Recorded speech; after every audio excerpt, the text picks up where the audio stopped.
تعالوا نعمل مع بعض اجمل طعمية بيتي، حاجة نضيفة كده. بسم الله ما شاء الله. السلام عليكم ورحمة الله وبركاته. ازيكم يا حبايبي، عاملين ايه؟ يا رب تكونوا بخير وفي احسن حال. تعالوا نعمل مع بعض احلى طعمية بيتي هتاكليها من صنع ايديكي، حاجة نضيفة بسم الله ما شاء الله. معانا ايه؟ معانا الفول المدشوش او المجروش. خدناه كده وغسلناه ونقعناه لغاية ما بقى طري زي ما انت شايفة كده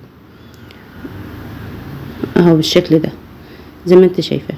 هناخده ونحطه في مصفى كده يصفى معانا من المية، وغسلينه كذا مرة عشان ايه الغازات اللي فيه وما يتعبناش. هنيجي بقى نحضر معانا الطعمية او الفلافل. معانا بصلة متقطعة، ومعانا توم، معانا كزبرة وكرات. لو ما عندكش كرات مصر اعملي كرات بشوشة عادي.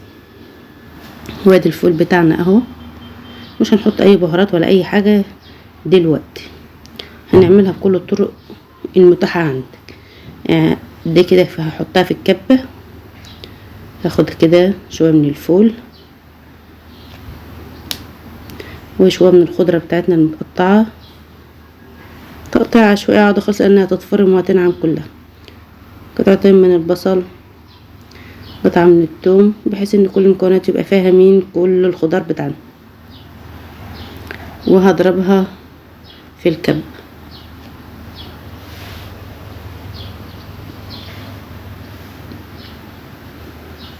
هنشوف في الكبة هتبقى شكلها عامل ازاي. ولو عندك المكنة بتاعة البسكوت اللي هي المفرومة دي تبقى تحفة فيها، بس بتاخدها على وشي. بس انا ما اقدرش اشغلها لانها تقيلة وما بقدرش الفها، فاستسهلت وعملتها شوية في الكبة.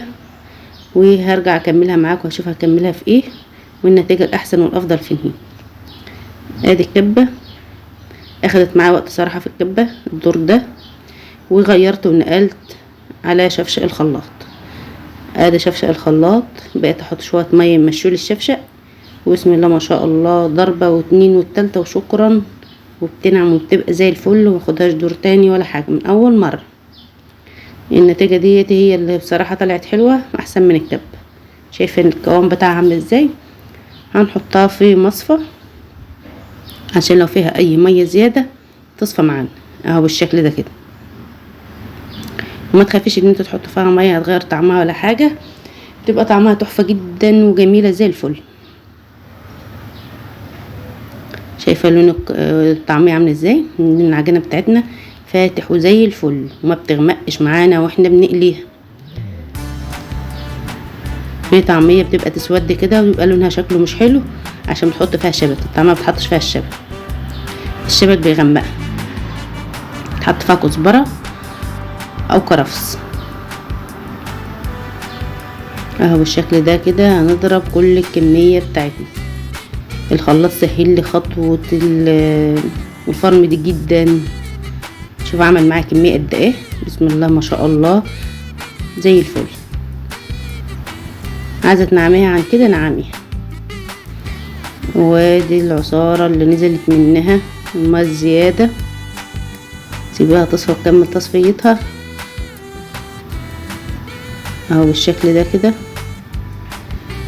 طلعت تحفه ولونها جميل، وهنشوفها مع بعض في القليه عامله ازاي.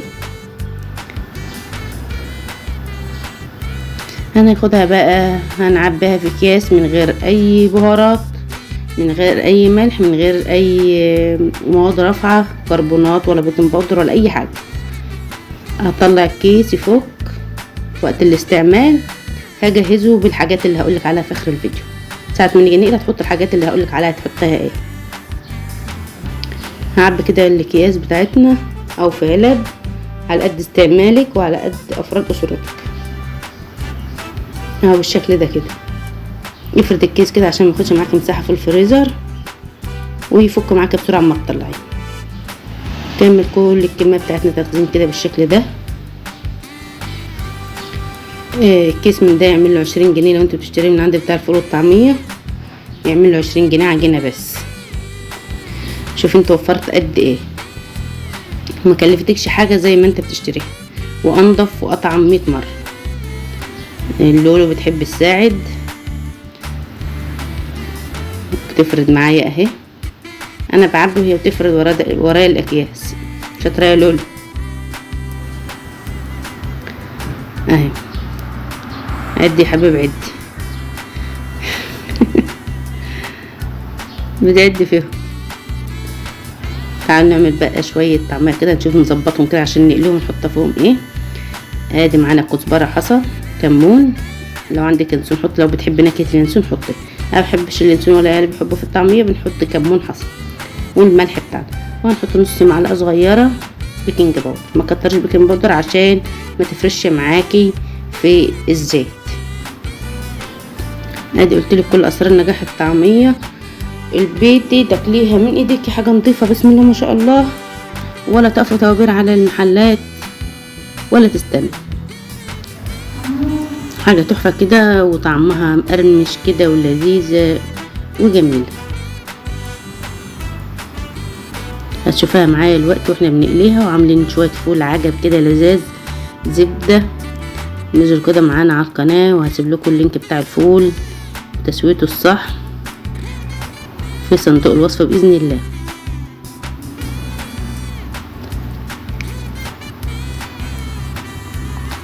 وهنفتح محل فول وطعميه. معانا الطعميه اهيت اللي احنا عملناها وكيسناها، والفول بسم الله ما شاء الله تحفه جدا، من صنع ايديكي، حاجه كده ضمنها في بيتك، حاجه لذيذه نظيفه، يا رب تعجبكم. يلا بينا نروح نقلي الطعميه بتاعتنا في زيت سخن غزير اهو بالشكل ده.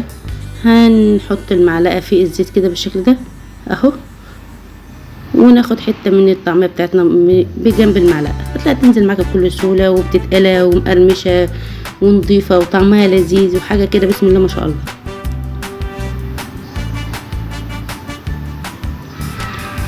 لونها تحفه جدا ما شاء الله، لا بتغمق زي ما انت شايفه كده اهو، لا غمقت ولا لونها اتغير ولا اسودت ولا اي حاجه، وبتقرمش كده وفشه معانا وحلوه ولذيذه. يا رب تجربوا الطريقه بتاعتنا في الطعميه او الفلافل زي ما بتسموها. فعلا والله عندنا واحد اسمه علي تلوث بيبيع الفول والطعميه، هو اسمه كده، وجبت منه العجينه قبل كده وكان فيها صراصير، من بعدها وانا بعملها الحمد لله، وانجح منه واحلى منه 1000 مره وانضف منه. يا رب الطريقه بتاعتنا تكون عجبتكم وتعمليها كده بكل بساطه وكل سهوله، واتمنى تشتركوا في القناه وتفعلوا الجرس على كلمه الكل عشان يوصلكم كل فيديو جديد احنا بنعمله. بحبكم في الله، مع السلامه.